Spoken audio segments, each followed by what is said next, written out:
ರಾಮು ಮತ್ತು ಟೀಕು ಬೆಳಗಿನ ಸ್ನೇಹದ ದೃಶ್ಯ. ರಾಮು ಒಂದು ಪುಟ್ಟ ಹಳ್ಳಿಯ ರೈತ.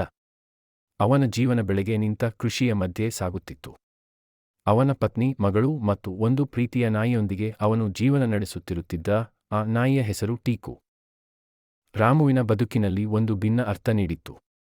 ಊರಿನ ಜನರಿಗೆ ಅದು ಕೇವಲ ಒಂದು ನಾಯಿ ಎನಿಸಬಹುದಾದರೂ ರಾಮುಗೆ ಅದು ಕುಟುಂಬದ ಸದಸ್ಯ. ಬೆಳಿಗ್ಗೆ ಒಂದೆರಡು ಬಾರಿ ಟೀಕು ಬಾರದ ದಿನಗಳಲ್ಲಿ ರಾಮುವಿಗೆ ದಿನವಿಡೀ ಏನೋ ಖಾಲಿ ಅನಿಸಿತ್ತು.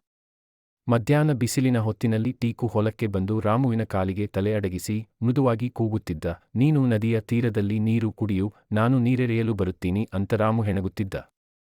ಒಂದು ದಿನ ಊರಿನಲ್ಲಿ ತೀವ್ರ ಮಳೆಯಾಗಿದೆ.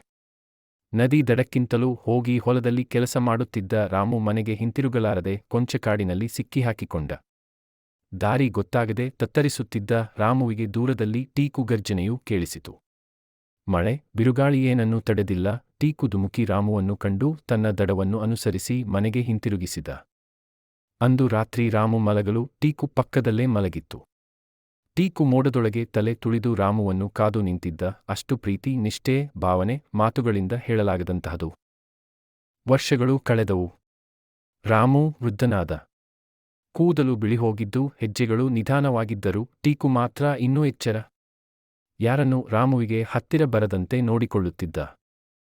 ಒಂದು ದಿನ ಟೀಕು ಅಸ್ವಸ್ಥವಾಯಿತು. ವೈದ್ಯರು ಹೇಳಿದ್ದು ಹಳೆಯಾಯ್ತು. ಹೆಚ್ಚು ದಿನಗಳು ಇರುವುದಿಲ್ಲ.